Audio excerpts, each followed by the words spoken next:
Muy bien, continuamos con nuestro siguiente ponente, también de alta relevancia, sobre el tema de intervenciones clínicas que mejoran la función mitocondrial en obesidad sarcopénica.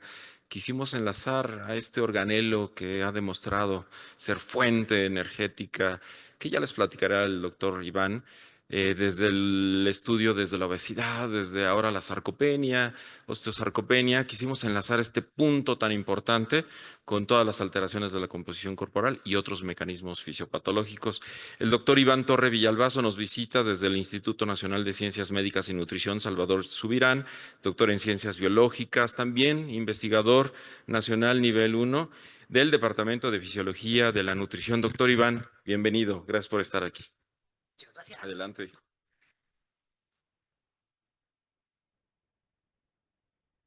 Muy bien, pues hola a todos, me da muchísimo gusto estar aquí ante ustedes. Gracias por la invitación y pues espero que les guste el tema que voy a compartir con ustedes. Siguiente, por favor. Entonces, bueno, hice una pequeña modificación al título ya a última hora. Mejorar la función mitocondrial en obesidad sarcopénica. Siguiente. Entonces, el músculo, que es parte fundamental del tema de estas sesiones, pues una de las principales funciones del músculo es el metabolismo energético.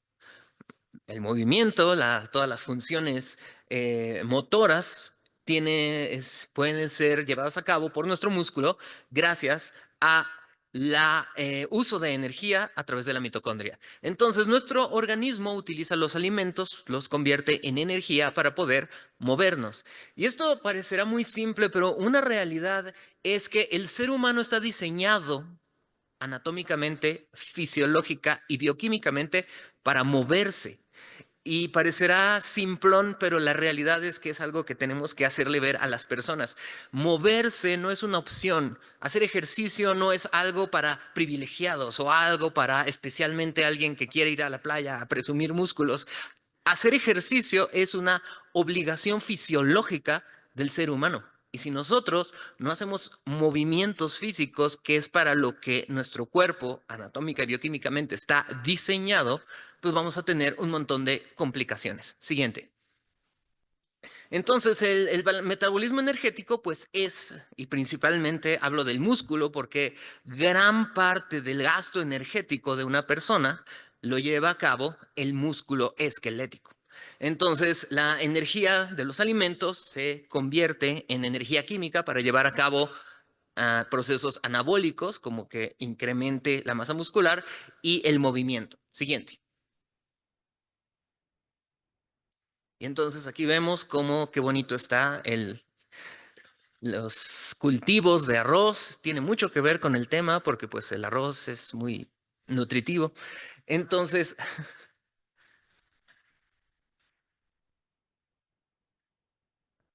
bueno, mientras tanto, em, ahí está.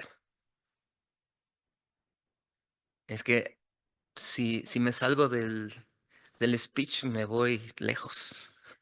Muy bien. Entonces, ¿quién lleva a cabo realmente las funciones maravillosas y sorprendentes de nuestro músculo esquelético, que son captura de glucosa y de lípidos, su utilización como fuente de energía? Pues la mitocondria. Aquí estamos viendo una fotografía en microscopía electrónica de mitocondrias en el músculo y vemos que las mitocondrias tienen diferentes tamaños, se fusionan, se fisionan. Esta es la dinámica mitocondrial.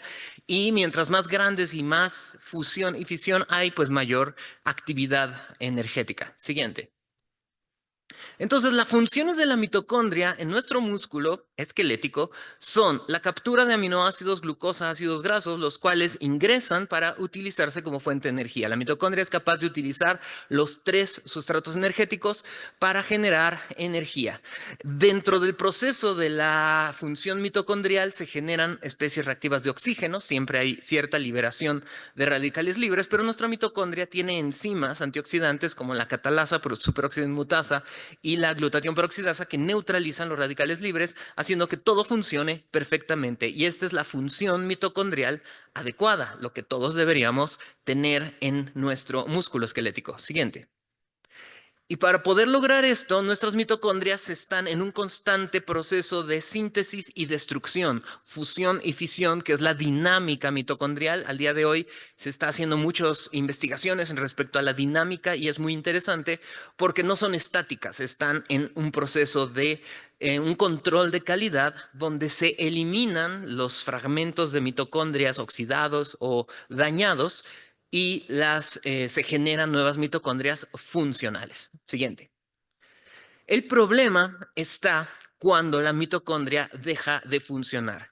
Y si fuéramos muy reduccionistas, y no estoy siendo exagerado, gran parte de las enfermedades actuales son causadas por la disfunción mitocondrial. Enfermedades neurodegenerativas, diabetes tipo 2, envejecimiento prematuro, cáncer, enfermedad cardiovascular, muchísimas enfermedades pueden, trazando, yéndonos más hacia adentro de la célula, pueden ser trazadas hacia una disfunción mitocondrial. Entonces es muy importante saber qué es la disfunción mitocondrial porque es el origen molecular de una gran cantidad de enfermedades que al día de hoy son las más prevalentes, tristemente, en nuestro país y en el mundo. La disfunción mitocondrial es la incapacidad de seguir teniendo una dinámica adecuada, las mitocondrias disfuncionales no son destruidas adecuadamente y lo que ocurre es que empiezan a generar más radicales libres y revientan. Los radicales libres se salen de la mitocondria generando estrés oxidante en la célula, matando a la célula, generando señales inflamatorias y de ahí tenemos un cóctel de malas noticias. Células muertas que generan una inflamación local que luego se vuelve sistémica, estrés oxidante que genera muerte celular en otros órganos y entonces de ahí alteraciones en todos los órganos y pues el envejecimiento prematuro y desarrollo de enfermedades. Siguiente.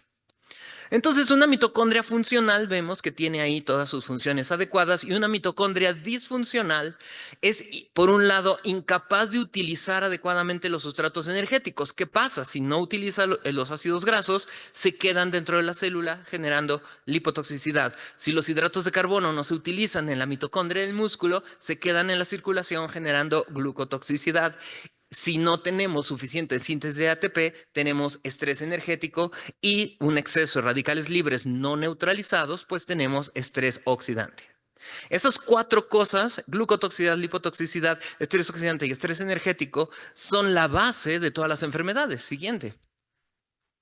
Como acaba de comentar doctor hace un momento en esta misma diapositiva, la lipotoxicidad es la acumulación tóxica de grasa dentro de las células en órganos pues, que no están diseñados para almacenar esta grasa, la cual genera mediadores proinflamatorios que también incrementan la disfunción mitocondrial. Y aquí estamos viendo que la lipotoxicidad genera hígado graso, aterosclerosis, enfermedad cardiovascular, diabetes tipo 2. Siguiente. Los radicales libres que salen de la mitocondria disfuncional van a dañar el DNA, incrementando el riesgo de tumores, reducir los telómeros, generando envejecimiento prematuro e incluso daños epigenéticos que por lo tanto pueden ser heredables. La disfunción mitocondrial no solo nos afecta a nosotros en nuestro lifespan, sino afecta a las siguientes generaciones que proceden de nosotros y de nuestro epigenoma. Siguiente.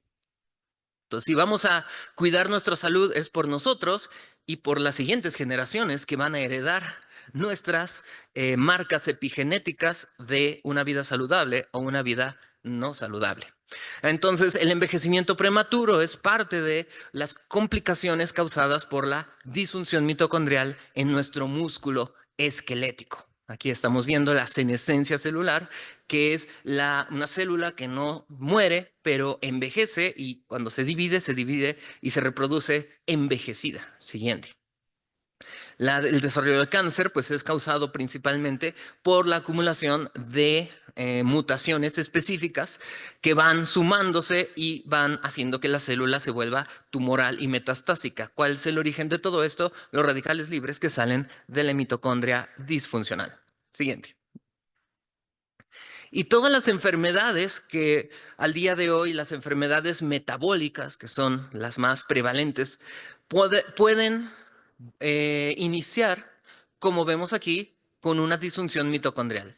La grasa que viene del tejido adiposo se acumula en el hígado, generando esteatosis, pero esta grasa en el hígado, a través de la producción de ceramidas, de acilgliceroles y otras especies lipídicas proinflamatorias, generan disfunción mitocondrial, la cual genera todo lo que les he comentado: estrés oxidante, señales proinflamatorias, haciendo que los hepatocitos mueren. Hay un reclutamiento de células inflamatorias, deposición de colágeno, y procede de hígado graso a esteatohepatitis, a cirrosis, que tristemente la cirrosis pues es irreversible e incompatible con la vida.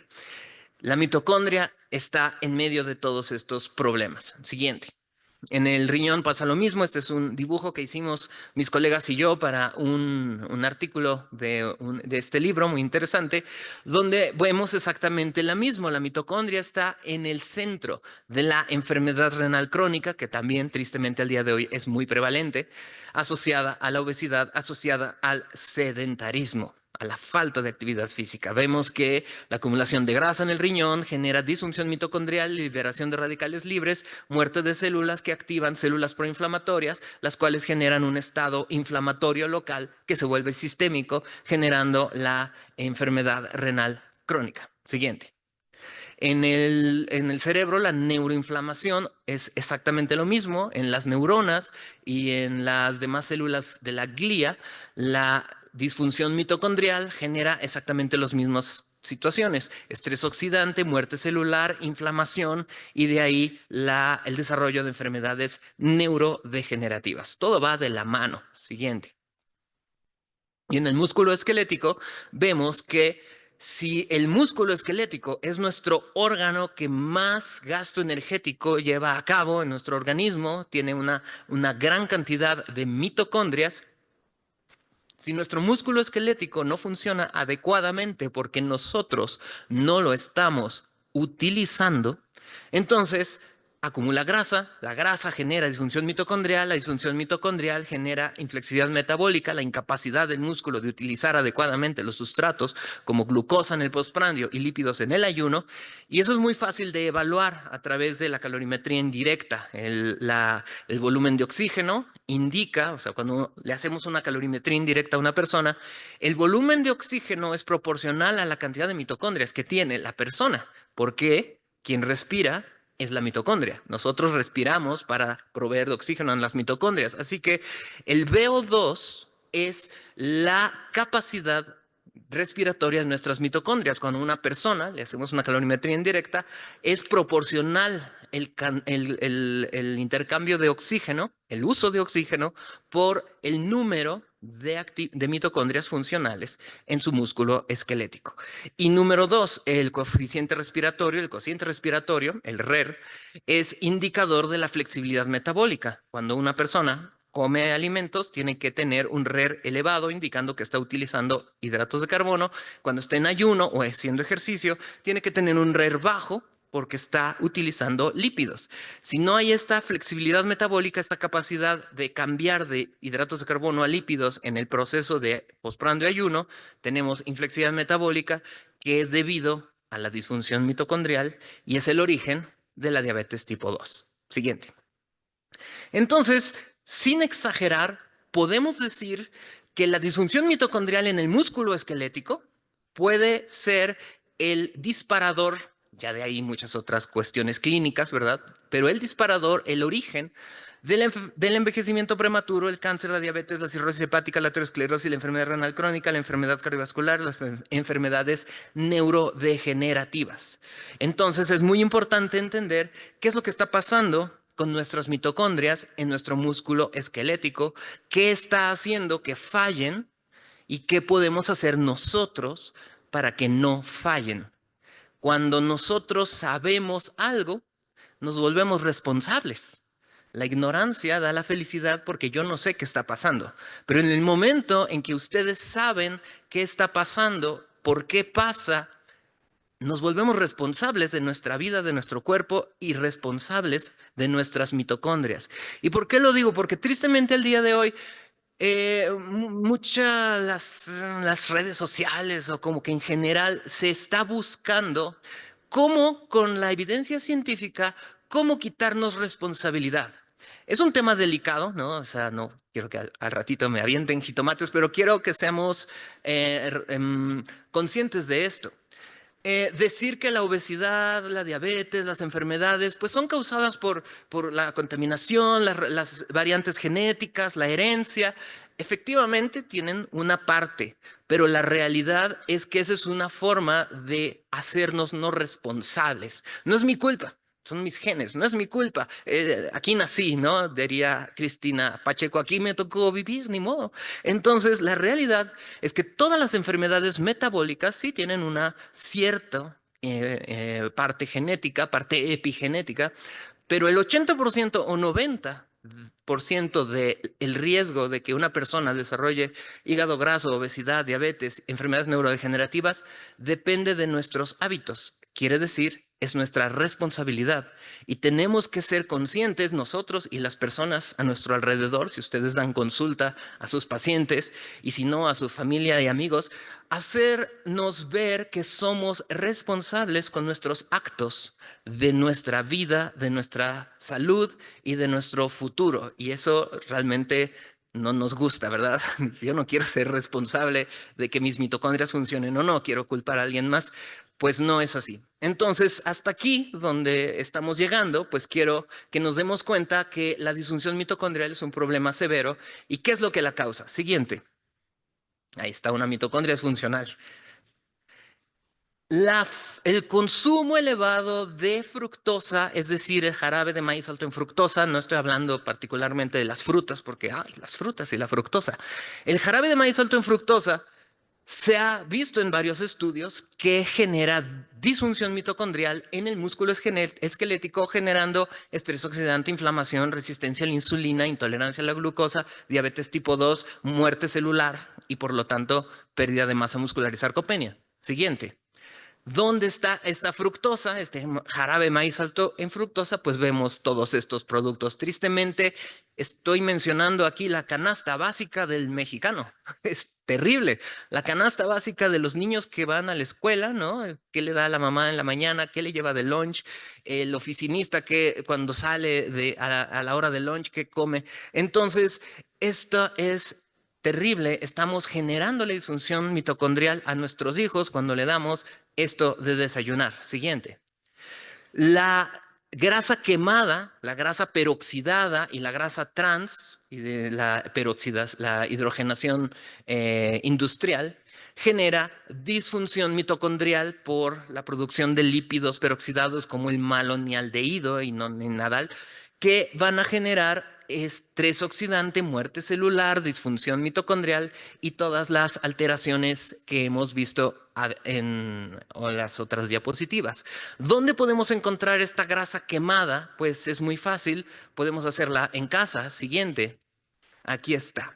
Entonces, es triste esta diapositiva porque no hay nada más rico que algo frito. Nos encanta lo frito, el olor de lo frito. Casi todos los antojitos mexicanos tienen que ver con maíz frito.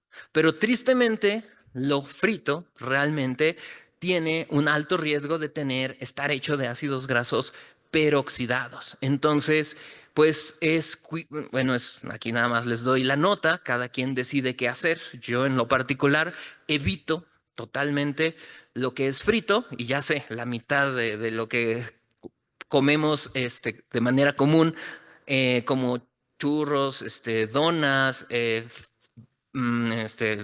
chilaquiles, pues trato de evitarlo. No es algo que nunca jamás, pero yo en lo particular trato de evitarlo. Siguiente. Entonces, pues aquí está. El punto aquí no es generar miedo, no es como en los TikToks, elimina esto de tu vida, sino que yo doy la información y cada quien toma su decisión. No es el objetivo asustar a nadie, pero sí decir las cosas como son y cada quien decida. Aquí están todos los productos hechos con grasa quemada, pero oxidada, y los productos con grasa trans, la grasa hidrogenada de manera industrial. Siguiente. Y como vimos en esa diapo anterior, ¿qué tanto de esos productos consumimos diariamente? Y luego tenemos el estrés. Los glucocorticoides generan disfunción mitocondrial. El exceso de cortisol va a generar una menor proliferación mitocondrial, menor dinámica mitocondrial y por lo tanto la acumulación de mitocondrias disfuncionales. Es importante reconocer el estrés como un asesino silencioso. El estrés a veces lo vemos bueno porque si eres una persona exitosa, pues tienes que estresarte, tienes que estar estresado. Una persona que todo el tiempo está corriendo, todo el tiempo tiene que estar tomando 20 cafés para poder llevar a cabo su apretada agenda, lo vemos como alguien muy exitoso, pero la realidad es que cuál es el costo de este éxito que nosotros queremos tener. Siguiente. Así que, para contestar la pregunta, si la mitocondria disfuncional es la causa de todos los problemas, ¿qué es lo que causa la disfunción mitocondrial y por lo tanto las enfermedades crónicas? Es todos estos a nivel de alimentación y la pérdida de masa muscular obviamente va acompañado con la pérdida de mitocondrias funcionales. ¿Qué hace que perdamos masa muscular? Lo han visto a lo largo de todo en las sesiones, pero número uno, el envejecimiento, que es algo inevitable, todos envejecemos, pero podemos envejecer saludablemente o no, prematuramente. Entonces, hay personas de 20 años que metabólicamente tienen 50, ¿verdad? Entonces, podemos envejecer saludablemente. Número uno es falta de actividad física. Número dos, una dieta deficiente en proteína. A veces decimos, hay que cuidar mucho cuántos carbohidratos comemos, hay que cuidar cuánta grasa comemos y luego está la dieta baja en grasa, la dieta baja en carbohidratos, pero ¿y la proteína? A veces decimos, no, es que la proteína te da daño renal, así que elimina la proteína o baja proteína, o la proteína animal es mala, pura proteína vegetal. Pues todo eso no es así. Necesitamos, como seres humanos, consumir proteína y el ser humano, bioquímicamente hablando, está diseñado para consumir proteína animal. Entonces, es pues otra vez, cada quien decide qué hacer con su vida, pero a nivel bioquímico y fisiológico, el ser humano está diseñado para obtener sus bloques de construcción para hacer músculo esquelético de la proteína animal. Siguiente.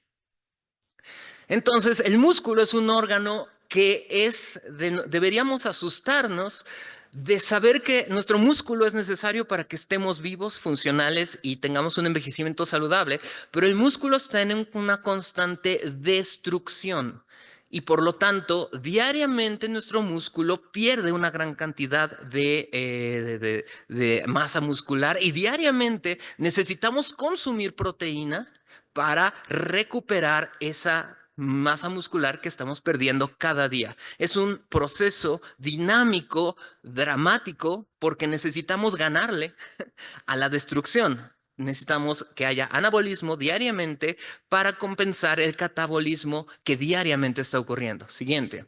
Así que pues es necesario consumir una buena cantidad de proteína todos los días. Siguiente.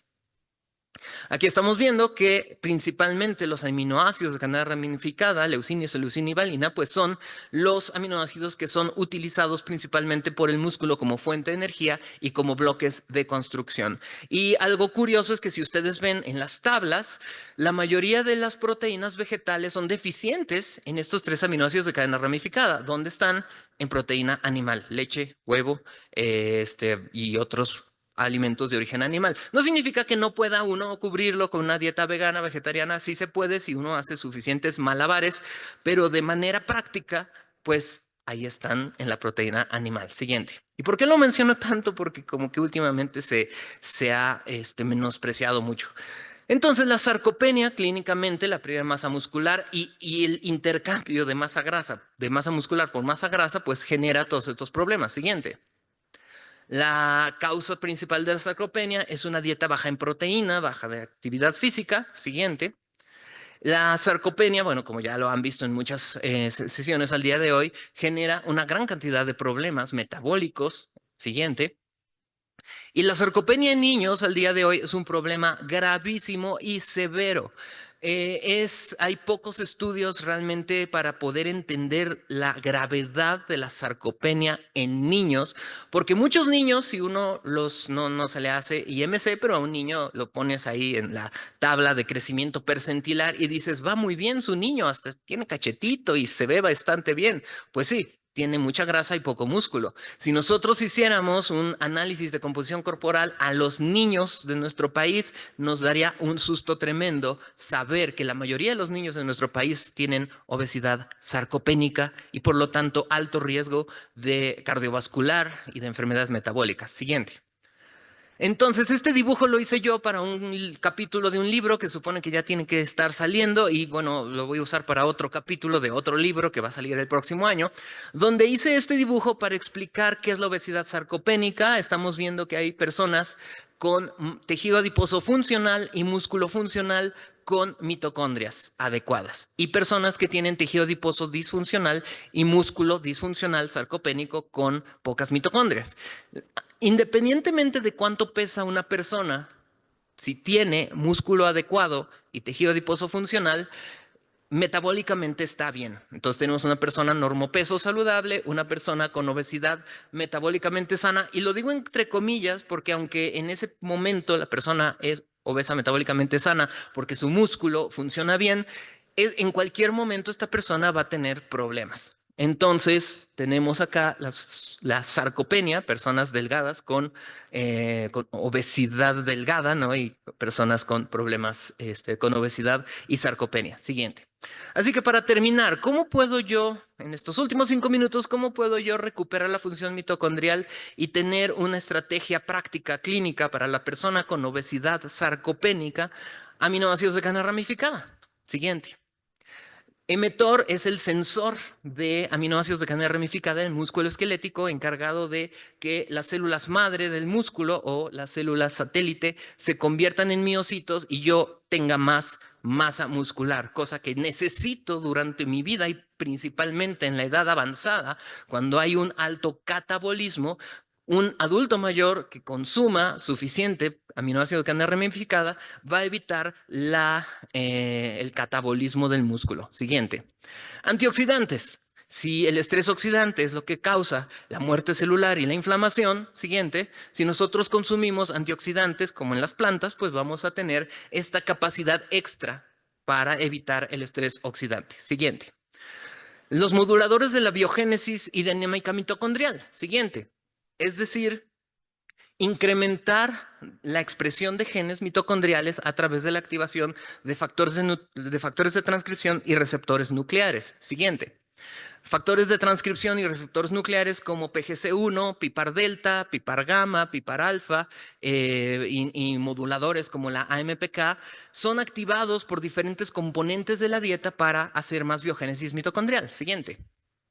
Algunos estudios en los que he participado, se los voy a mostrar muy rápido por cuestión de tiempo, hemos visto, siguiente, que el consumo de polifenoles vegetales incrementan el gasto energético, el volumen de oxígeno, siguiente, diferentes marcadores metabólicos, siguiente, y por lo tanto la función mitocondrial manteniendo la masa muscular, siguiente.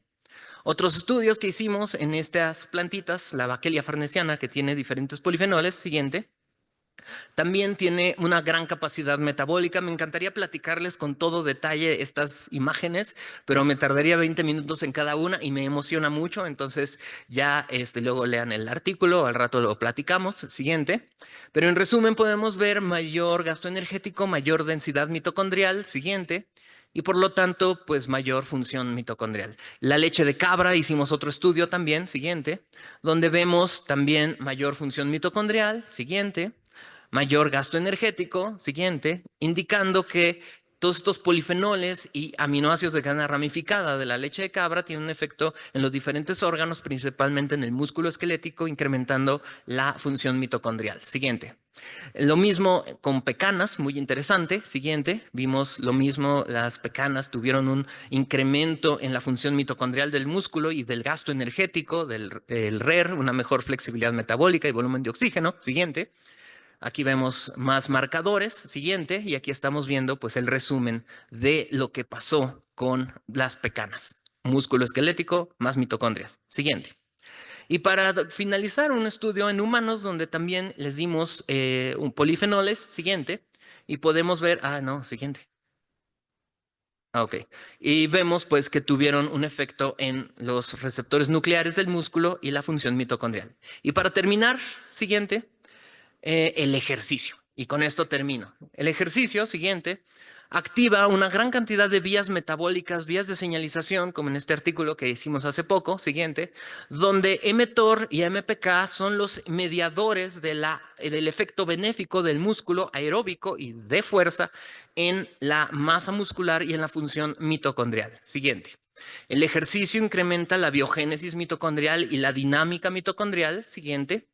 Aumenta el número de mitocondrias, la biogénesis mitocondrial. Siguiente. Incrementa la actividad metabólica, aumentando nuestro gasto energético. Siguiente. Y vemos cómo una persona que hace ejercicio tiene mayor gasto energético. Siguiente.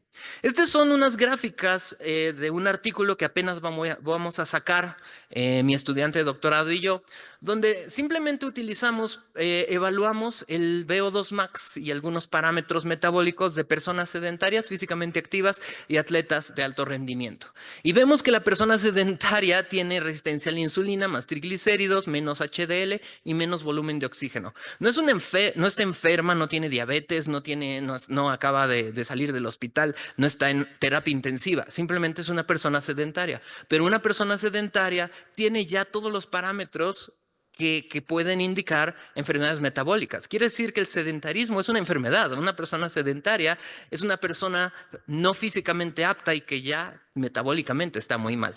Siguiente. Entonces, ¿qué ejercicio debe uno hacer? Pues aquí vemos fuerza y resistencia, ambos tienen un efecto sinérgico. Siguiente.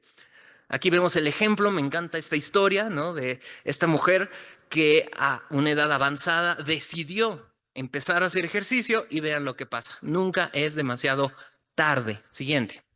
Así que bueno, ya han visto esto, ¿no? Las diferentes estrategias para empezar a hacer actividad física. Siguiente.